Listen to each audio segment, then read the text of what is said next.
और अगर इस सेक्टर की ग्रोथ की बात करें और इंडिया को अगर हम देखें कि इसमें अब स्मार्टफोन्स हैं वो काफ़ी ज़्यादा लोग यूज़ करते हैं 4G और 5G का। हालांकि जो हमारी जो टोटल पॉपुलेशन है उसमें से सिर्फ 66% लोग ही 4G और 5G की सर्विसेज लेते हैं। तो यहाँ पे देखेंगे कि आपको काफ़ी अच्छी एक ग्रोथ जो है कंपनीज को इनको मिल सकती है, क्योंकि अगर 4G और 5G से लोग लगभग 15-20% और भी अगर ज़्यादा आ जाएं तो इनको काफ़ी अच्छी ग्रोथ हो सकती है। Rather I tell you one thing कि इन्होंने एक एस्टीमेट किया हुआ है, एक वोडाफोन की जो RFP में मैं देख रहा था कि अभी 66% 4G और 5G में लोग यूज़ करते हैं, आने वाले टाइम पे 81% बाय 2028 वो लोग यूज़ करेंगे। और अगर आप ले लीजिए पॉपुलेशन और ज़्यादा बढ़ती, अगर हमारे यहाँ से बढ़ेगी और इस पे 81% अगर हम पॉपुलेशन बढ़ती हुई पॉपुलेशन पे लेंगे तो वो और भी बड़ा नंबर होगा। और जितने ज़्यादा लोग 4G 5G यूज़ करेंगे उतना ज़्यादा टेलीकॉम कंपनीज़ को होगा। और हमारी इस समय थर्ड की जो इकॉनमी है हमारी, लगभग आने वाले टाइम पे थर्ड इकॉनमी बनने की पूरी ये पॉसिबिलिटीज़ हैं। और यहाँ पर लेकिन जो यंग जनरेशन है जो 14 ईयर्स से ज़्यादा है और 65 ईयर्स के बीच में है, वो अराउंड 68% है। तो उसके कारण जो 68% है वो लोग ऑप्ट करेंगे 4G और 5G को यूज़ करना। तो यहाँ पे भी इनकी जो ग्रोथ है आने वाले टाइम पे एक काफ़ी अच्छी वोडाफोन आइडिया और इनके जो बाकी के टेलीकॉम कंपनीज हैं उनकी भी काफ़ी अच्छी हो सकती है। और अब हम पर्टिकुलरली बात करेंगे वोडाफोन आइडिया के बारे में, फाइनेंशियल्स के बारे में। तो यहाँ पे जिस तरह मैंने बताया था इनकी जो सेल्स है वो 42 करोड़ की थी 2021 में, और 2023 पे भी अराउंड 42 करोड़ की है। हावेवर इनका जो लॉस है वो -44,000 करोड़ का है। तो इनकी सेल्स थी 42,000 करोड़ की 2021 पे, 23 पे भी वो सेल्स 42,000 करोड़ की है, लेकिन जो लॉस 2021 पे था वो 44,000 करोड़ का था। और 2023 पे यही लॉस 29,000 करोड़ तक का हो गया है। और अगर मैं लास्ट 9 मंथ्स की बात करूं, अप्रैल 23 से दिसंबर 23 के बीच में, तो इनकी सेल्स थी 32,000 करोड़, और इसमें इनको जो लॉस हुआ है वो है 29,000 करोड़ का। और मैं इनके एक्सपेंडिचर देख रहा था, इनके एक्सपेंडिचर जो होते हैं वो जैसे नेटवर्क के होते हैं, जो मैंने मेजर इनके नेटवर्क के होते हैं, लाइसेंस फी के होते हैं, और जो इंटरेस्ट कॉस्ट, इनकी कैपेक्स सबसे ज़्यादा है। टेलीकॉम की मैं आपको बता दूं कैपेक्स सबसे ज़्यादा है। इनको टावर्स लगाने हैं, नेटवर्क करने हैं, फिर इनको इतना अच्छा इंफ्रा देना है जो कस्टमर्स हैं, और उसके कारण क्या होता है कि इनके जो चार्जेस हैं वो काफ़ी ज़्यादा होते हैं, लाइसेंस फी, स्पेक्ट्रम, और अभी तो AGR जो इनका जो जिस तरह से रेवेन्यू निकालते हैं उस पर भी डिस्प्यूट इनका लगा रहता है। तो इनकी अगर आप देखेंगे इनकी एक्सपेंडिचर्स जो कैपिटल एक्सपेंडिचर वो काफ़ी ज़्यादा है। और आने वाले टाइम पे तो न्यू एडवांसमेंट आ रही हैं, जैसे कि सैटेलाइट इंटरनेट आ रहा है, तो वहाँ पर भी इनकी जो एक्सपेंडिचर है वो काफ़ी ज़्यादा होगी।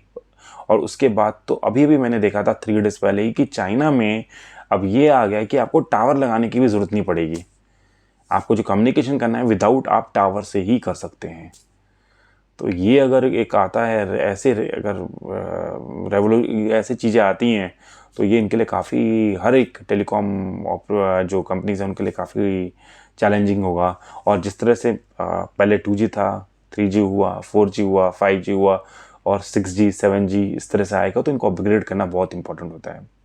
बाय द वे मैं आपको ये बताता हूँ, जो आर्मी के जो फ़ोन्स होते हैं वो तो ऑलरेडी अभी 8G और 9G तक चलते हैं। तो just wanted to tell you that also. तो चलिए इनकी इनकी और फाइनेंशियल्स के बारे में जैसा मैं आपको बताता हूँ। और इनका जो डेट है वो है 2.1 लाख करोड़ का। 2.1 लाख करोड़ का इनका डेट है, और उसमें से 97% इन्हें गवर्नमेंट ऑफ इंडिया को देना है, जहाँ पे स्पेक्ट्रम के ड्यूज हैं और AGR के ड्यूज हैं। AGR is adjusted gross revenue, ये इसके ड्यूज हैं जो गवर्नमेंट ऑफ इंडिया को देने हैं। तो इनका इस तरह से देखेंगे काफ़ी बड़ा डेट है। इनकी नेटवर्थ -1 लाख करोड़ है। EPS ऑफ कोर्स जब 23,000 करोड़ का लॉस है तो वो भी नेगेटिव ही है। तो अगर आप सारी चीज़ देखेंगे, एक कंप्लीटली एक ऐसी कंपनी है जिसमें आप डेफिनेटली बोलेंगे कि भाई मेरे को तो इन्वेस्ट ही नहीं करना। बट ये ग्रोइंग कंपनी है और ये ऑलरेडी थ्री कंपनीज ही हैं हमारे इंडिया में जो टेलीकॉम की है। तो और ये इसका 22% पे शेयर होल्डिंग भी है और गवर्नमेंट ऑफ इंडिया भी इसको सपोर्ट कर रहा है। और so like there could be chances कि ये शायद बाहर निकल आए, तो दैट इज़ देयर। अदरवाइज इनके फाइनेंशियल्स के हिसाब से आपका मतलब everybody will get very much fearful by seeing their financials. और ये तो इनके फाइनेंशियल्स की जैसे थे। अब मैं इनको बताता हूँ, आपको बताता हूँ ग्रॉस इसकी GMP क्या है। जो ग्रे मार्केट प्राइस है वो इसकी इस समय ₹1.50 है। यानी जो आपका जो शेयर है 11 रुपीज़ का वो ₹12.50 पे लिस्ट हो सकता है। तो this was all about the financials. अब आगे बात करते हैं रिस्क की। और उसके बाद जो सबसे इम्पोर्टेंट क्रिटिकल चीज़ होती है किसी भी कंपनी के लिए वो होती है सबसे पहले रिस्क। इस कंपनी के भी तो रिस्क स्टार्टिंग से ही है कि फर्स्ट रिस्क इतना बड़ा रिस्क है कि कंपनी के जो ऑडिटर्स हैं उन्होंने बोला है इसको गोइंग कंसर्न भी एक इशू है। गोइंग कंसर्न मतलब कि कल कोई ये कंपनी चलेगी नहीं चलेगी कोई नहीं जानता। क्यों? क्योंकि इसके कैश फ्लो पूरे के पूरे देखेंगे नेगेटिव है। डेट एक माउंटेन जितना बड़ा है 2.1 लाख करोड़ का। और जब कैश फ्लो ही कंपनी के पास नहीं है तो कंपनी क्या बना कमा के देगी। उसके बाद इसके प्रॉफिट्स नेगेटिव हैं और नेगेटिव इतना याद है कि -20,000 करोड़ के इसके माइनस के इसके प्रॉफिट्स हैं। और इसके जो कैश फ्लो है वो 6,500 करोड़ का 6,500 करोड़ का वो नेगेटिव है। तो कंपनी कहाँ से अपना रीपे करेगी डेट। और डेट रीपे नहीं करेगी लेकिन कंपनी को जो इंटरेस्ट कॉस्ट है वो धीरे धीरे पाइल अप होके बढ़ते जा रहा है। और इस इंडस्ट्री में जो कैपेक्स है वो काफ़ी लगता है।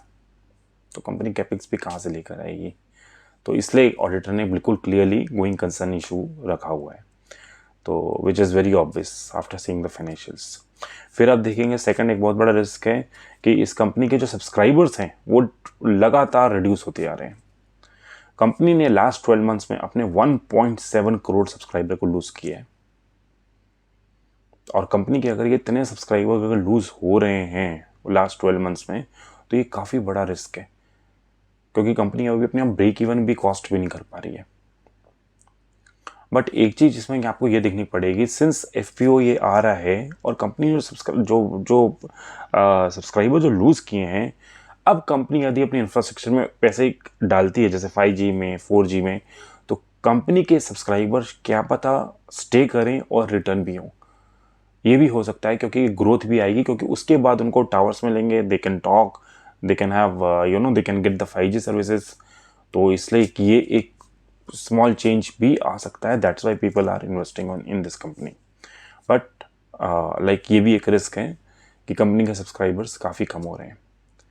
थर्ड रिस्क अगर आप देखेंगे तो आजकल तो जैसे कि व्हाट्सअप और जो बाकी जो सर्विसेज हैं, जो इंटरनेट कॉल्स की सर्विसेज होती हैं, उसी के कारण लोग एक दूसरे से इंटरनेट पे ही इंटरनेट कॉल करके ही बात कर लेंगे, अपनी इमेजेस शेयर कर लेंगे। तो ये एक बहुत बड़ा रिस्क है।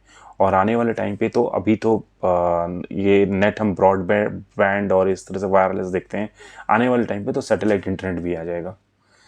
और एयरटेल और जियो ने तो सैटेलाइट इंटरनेट में खर्च कुछ स्टार्टिंग की हुई है, बट वोडाफोन ने तो कुछ भी स्टार्ट नहीं किया हुआ है।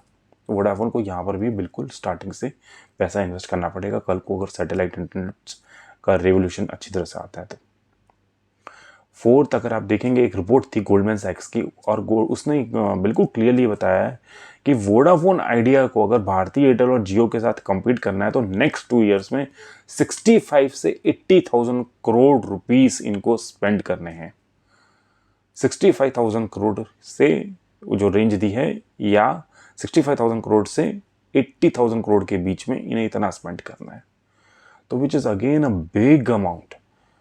यहाँ पे हम 45,000 करोड़ की बात कर रहे हैं, इसका भी लिमिटेड पर्पस है, लेकिन वापस से इतना पैसा इन्हें इन्वेस्ट करना है।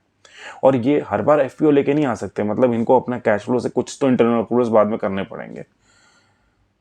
तो जो ये पैसे जिस पैसे की मैं बात कर रहा हूँ तो इसको इंटरनल अप्रूवल से ही निकालना पड़ेगा और it's a very big task. तो आप ये देखेंगे तो ये भी एक काफ़ी बड़ा रिस्क है। फिर इसका जो एक और रिस्क मैं आपको बताता हूँ कि जो इसका रेवेन्यू है वो 3 जगह से आता है, 30% आता है। वो है आपकी मुंबई,